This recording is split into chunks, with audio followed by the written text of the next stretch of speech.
Hey, afternoon. It is late May, and JD, I'll say hi to JD. Hey. JD and I are going down the highway to assist a landowner in Kentucky with a hunting and habitat improvement plan. Now, JD, this is his first day on the job. Imagine you just showed up and he helped Evan do a little crimping this morning, and then about 2 o'clock I said, get your bags, we're going on a road trip. Imagine that being your first day as an intern. But JD is a senior at Mississippi State, studying forestry with some wildlife mixed in. You can see him there. He's a good-looking young man. And JD has realized that textbooks are great, man. Mississippi State's a great school. A lot of my friends teach there. You might remember Luke. He was an intern a few years ago. He's now a PhD student there. So obviously I like Mississippi State. But textbooks can only take you so far. And one of the big advantages to my career was I volunteered or was an intern with the SCA, Student Conservation Association. My first deployment, if you will, was a summer out in Nevada, the state of Nevada, and I worked for the BLM, the Bureau of Land Management. Worked was I got $25 a week for my food, lodging, gas, and everything else. So I ate a lot of roadkill that summer, literally. But anyway, I got real world experience, and I had great bosses. I still remember them, Kurt and Roy.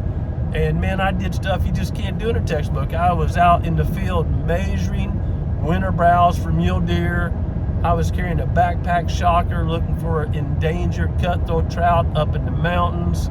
My eyes were open, and Kurt and Roy were great bosses, true field biologists, and they really set the stage to me for what science really is and how it should be applied to wildlife management. So JD has decided to join us for a year. He's a year-long intern, and he's just like today. I'm working on my laptop. I just finished writing a report for a landowner, and JD's driving us, and we're grab a hotel tonight, probably a Chick-fil-A or something for supper, and be early in the morning, be there at the landowner's property always 5 minutes early or so, and JD will just sit in my back pocket, just be there seeing what I do and what suggestions I make for a different habitat. And our interns travel all over with us. I'm paying for the trip, hotel and food. Oh gosh, JD can eat a lot, be careful with that. But anyway, it's just a way, and then they help us work. It's a trade-off. And this is like, in the old world, there's all these legal terms now, so, don't sue me, attorneys, but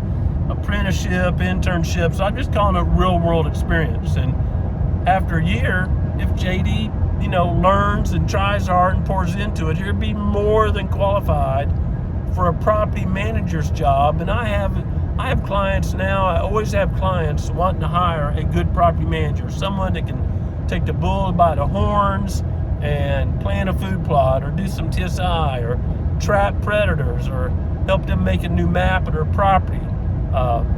Identify weeds. I can't list right now all the things y'all see us do day in, day out. So here work with me, here work with Daniel, here work with Evan, here work with the editors, here learn how to film, here be hunting a bunch with the camera behind Daniel or I.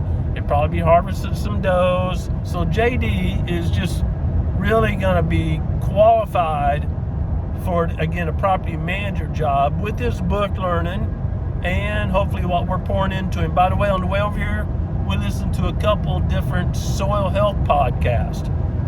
And I just did a Zoom meeting with the University of Georgia Wildlife Club, Wildlife Society chapter there at the University of Georgia. I went to Georgia, was a bulldog back in the day.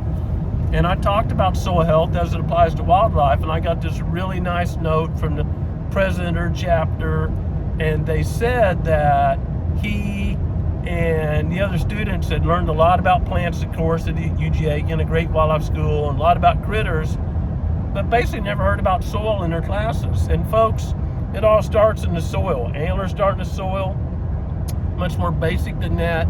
The nutrient cycle, minerals start in the soil, water cycle starts in the soil, air cycle starts in the soil. I would argue that the most important thing we could do for conservation worldwide is improve soil's health. So JD's gonna get a big old earful and handful. He'll be pulling soil samples and no-till drilling, crimping, understanding the seed blends we use and why, everything about it. So y'all follow along this summer fall, winter, and next spring with JD through his career as a Growing Deer intern. And put a comment on Facebook and cheer him on and support him, because he's away from his family.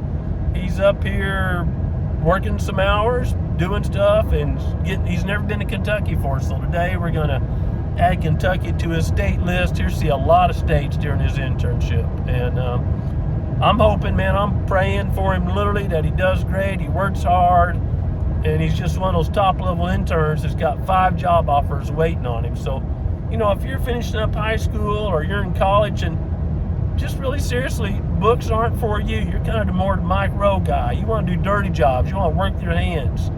Property managers make a good wage. Usually get a pickup and a cell phone, a place to live. Depends on where you're working, and might get to hunt a little bit.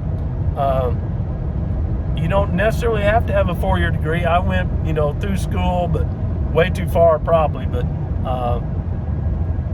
like Mike Rose says, man, if you learn to be a plumber and be on time and kind of clean cut, you're going to make more money than a lot of your buddies that went to school for 4 years, come out with a whole lot of debt, and got a degree in basket weaving. So JD's here.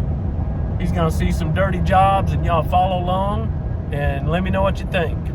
And as always, enjoy creation. JD's going to be enjoying creation when he's getting ticks and pulling weeds and scratching a few chiggers. That's all part of creation. So y'all enjoy creation.